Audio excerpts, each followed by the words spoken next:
Mr. Allen, September 29, 2021, you sent an email questioning Director Wray's testimony in front of Congress. You said in that email, there is good possibility the DC elements of our organization are not being forthright about the events of January 6th. You remember that email?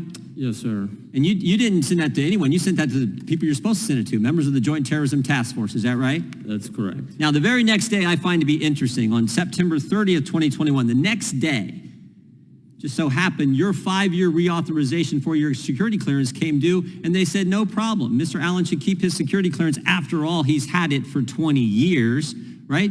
Yep. That happened the next day. Correct, sir. Decorated Marine veteran, employee of the year at the Charlotte Field office, had a security clearance for 20 years. They reauthorized your security clearance. Something else happened that next day. Your email got forwarded to the security division and to Mr. Veltri. Is that right? That's correct.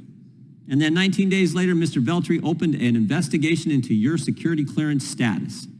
I get all those facts right, Mr. Levitt? Is that what happened with Marcus in those 2 days? And then 19 days later?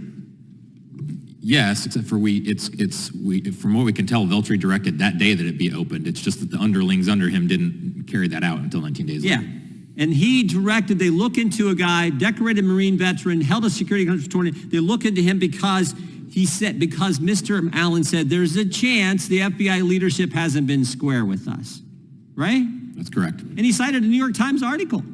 They thought the same thing. And oh, by the way, there's the history that we all know about.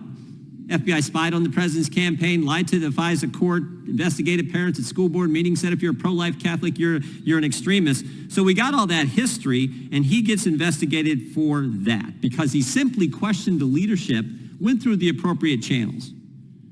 Mr. Horowitz, did Mr. Veltri and the people at the Security Division follow the standard process? They did not. They did not. In fact, isn't it true that, Mr. Levitt, isn't it true that some of the people, I think you cited 4 of them in your statement, 4 people, the initial investigator, the second investigator, the first adjudicator, and another adjudicator, all got reassigned. They all agreed that Mr. Allen should keep his security clearance. This investigation shouldn't have happened, and they get reassigned or something happens to them. 4 of them all did not recommend that his clearance be, that there be a negative action on it. 2 of them were reassigned. 2 were reassigned. Some of them are whistleblowers now, right? Yes, absolutely. Man, if that's not political, I don't know what is. Oh, and they didn't stop there. They piled on. They also said, Mr. Allen, he questioned whether he should get the vaccine or not. They came after him for that. Is that right, Mr. Levitt? Yes. And then they went after his faith. Direct attack on the First Amendment. Because he's a Christian, because he's a Catholic, because he takes his faith seriously, oh my goodness, we got to take his security clearance away from him, even though he served our country, decorated Marine, and held a security clearance for 20 years. That sure looks political to me, Inspector General Horowitz. Does it look political to you? Well, Congressman, as I said earlier, we've seen issues with the FBI and how it's treated whistleblowers, frankly, across the spectrum. I agree with you, it's very concerning that would be done here. We know they're political because while all this is going on, they used the questionnaire. Isn't that right, Mr. Levitt? Isn't that right? They used this questionnaire to people they wanted to snitch on folks like Marcus Allen. They gave him a questionnaire. Those were used in the case of a handful of employees, and I know that Mr. Horowitz's office is looking at that. I think it's important to note that the questionnaire wasn't the only thing, right? That these questions were asked across. I'm talking about that, the way they piled on to go after Mr. Allen and keep his security clearance and keep his pay from him for 27 months. And they did the same thing to Garrett O'Boyle. And what that has meant, as you indicated in your testimony, what that has meant to his family and Mr. O'Boyle's family. And this questionnaire said, did anyone ever vocalize support for President Trump? All right, you're allowed to say things about the President of the United States when you work in the FBI, aren't you, Mr. Horowitz?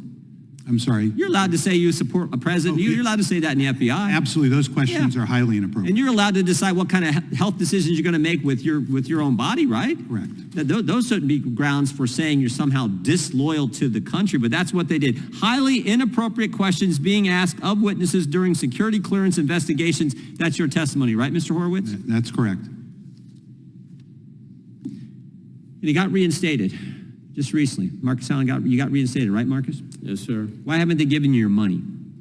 I am not aware why it's taking them 4 months to cut a check for all the back pay. I have no idea why it's taking that long. They put you through pure hell for 27 months, falsely accused you. They go through the process. 4 people get reassigned because they agree with you, but the politics of Mr. Beltry, who, oh, by the way, as Mr. Levitt pointed out, is now running the second assassination investigation on President Trump in Miami. I find that just astonishing. And they won't pay you. Right, and we're still waiting for the payout. When was the final agreement? When was the final settlement with the FBI? What was the date, Mr. Levitt? June 1st. Well, they've had time. Doesn't take that long to write a check, for goodness sake. So he's still in waiting. That's how our FBI treats a good man who has served our country for 20 plus years.